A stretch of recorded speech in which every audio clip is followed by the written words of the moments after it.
hurry up. Here we go. George Santos's campaign paid him $85,000 this quarter. Oh my God. He's so ridiculous. Look, who does this dude think who does he really think he is, man? This dude, George Santos, really thinks that he is whoever he says he is. He truly believes that. And we're going to do a zoom in on my man's. You know what I'm saying? We ain't, look at that. Look at him. Who does he think look at him with this flag. I'm on my way to the president's desk next. Like whatever he thinks he is for that day, that's who he is. This guy. All right, back to normal.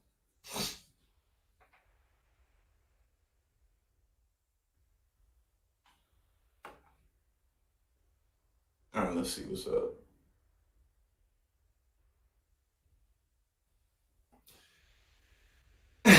Yo, oh my God, this guy, like, bro. Oh, my bad, I got a text from my dad. The campaign of embattled Rep. George Santos, who is facing federal indictment in fraud and money, and the embattled Rep. Who's facing this and this and this and this and this. We're gonna make some type of a jam out of that. Okay, so he's facing federal indictment on fraud and money laundering charges. Paid the Congress member $85,000 in the second quarter of this year. Though the New York representative says he is running for re-election, he spent virtually nothing on campaigning. Of course he didn't. Somebody got to be George Santos for Halloween. Speaking of Halloween. Oh, you gonna be? Oh, that's who you gonna be? You gonna dress up like George Santos? All right, here we go. Though the New York representative says he is running for re-election, he spent virtually nothing on campaigning, as we just said. The payments the campaign made to Santos stemmed from hundreds of thousands of dollars that the congressmember previously loaned to his campaign. Those loans had sparked questions about how Santos had so much money to lend his political efforts. He's so messy. He's so messy. This dude is such a mess. Like, bro, let me just continue. These loans had sparked questions. Okay. Previous reports with the Federal Election Commission indicated Santos had loaned the campaign $715,000, although his latest report indicated he was now owed only $530,000. And one of the things that the Supreme Court recently did, this was a case that was brought up by Ted Cruz, by the way, which is why we got to lose Cruz. Support Colin Allred or whoever is doing well against him. And there's a PAC called the Lose Cruz PAC. So let's go ahead and maybe give $1 or $2 to the Lose Cruz PAC. I don't know enough about it, but look into it before, look a little more into it. But yes, Lose Cruz, you feel me? But basically what Ted Cruz did, the campaign that he put forth, was to allow for more money to be loaned to your own campaign. I don't remember the exact number off the top of my head, but prior there was a limit to how much money people could have loaned to their campaigns to limit basically favors that they have to do, So that limit was broken. So now you can give people even more money or loan them more money. So, again, exchanging favors.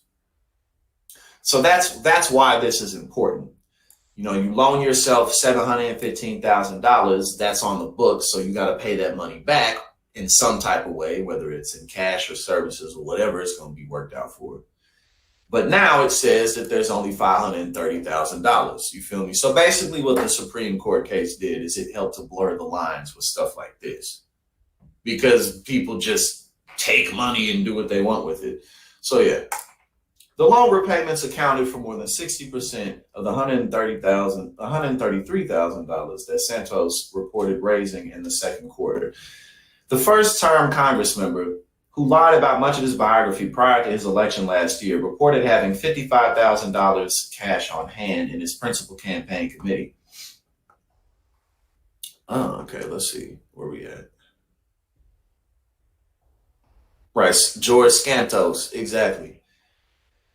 And again, like he could, like I said a million times, he could have just backed out. He could have just dropped out of the race or just dropped out of office before all the heat came on him. But he's not a rational person, so I mean, of course not. The first term congressman. Okay, we just read that. His fundraising was driven. I'm gonna end up rearranging these screens too because I'm coming to find that for some reason looking over like this and also focusing on this is like it works, but I need a more aligned. So, but it's fine. His fundraising was driven primarily by donors who gave the maximum $3,300. His filing shows. Among those who maxed out to the Congress member, including individuals who listed their professions as student and housewife, and part-time job cashier. The latest filing with I'm laughing just because like like everything that he did is just getting found out because he's an incredibly sloppy scammer. But then that also begs the question: how did he slip into office? We got to pay more attention. The latest filing with the Federal Commission also included an unusual note stating that the campaign intended to report accurate totals based on incomplete historical data. Santos's campaign previously lost money during the first quarter as refunds issued exceeded new contributions received. Nonetheless, the beleaguered New York Congress member announced, I hope I said that word correctly, beleaguered. New York Congress member announced in April that he planned to seek re-election. Like, bro, why? I mean, I guess it's too late now. Like, it's too late now, so you might as well go down swinging, I guess. You might as well go down looking like a hero. My parents had 2 children, and I am the youngest. My sister is 6 years older than I. She's 37, and she has 2 children, and she's married. But yes, I'm the youngest. I'm the baby of the family, indeed. I got to do a whole lot more than I got to do a lot I guess I'm a boy too. Maybe that makes a little bit of a difference. But yeah, that second or last child that definitely makes a difference. They just kind of be like, eh. Oh, he definitely enjoys all of it. Good point. He definitely, absolutely, 100% enjoys all of it. It's a rush. He's a very empty man, and so this is filling him with some type of feeling. You know what I mean? It's making him feel something. Otherwise, who is George Santos? Who is he really? Nobody knows, not even himself. Yeah, I'm definitely the spoiled one, 100% for sure, no doubt. Definitely. If it comes between the two of us, oh yeah. He was indicted in May on charges including wire fraud and theft of public funds. Prosecutors allege he asked a New York political consultant to solicit donations, ostensibly in support of his congressional campaign, that were actually transferred to his personal bank accounts. Santos also allegedly received unemployment benefits in 2020 despite holding a job. He just can't help himself. Wherever he has an opportunity to scam, he just gonna do it. You know what I'm saying? Wherever he has a chance to scam people, it just ain't going down. Oh yeah, y'all know what's up. Miss Jay Schneider, she know what's up.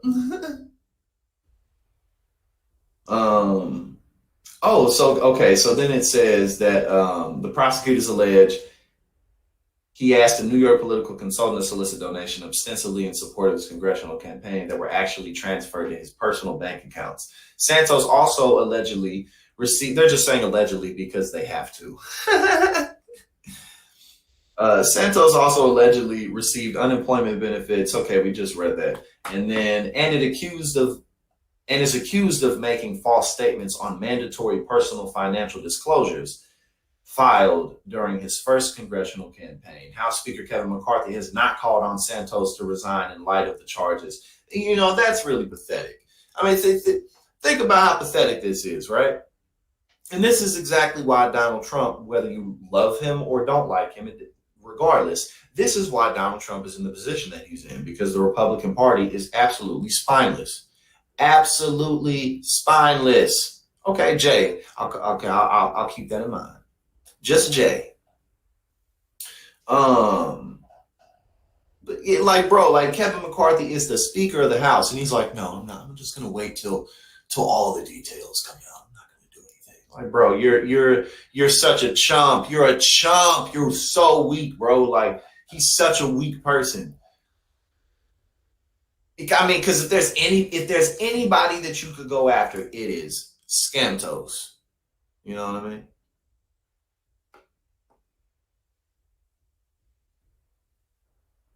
Oh, I bet you. I bet they hardly paid attention to your dad. I get like they knew what was up, but he probably was like, he'll be all right. they Fritz, but it said by the time,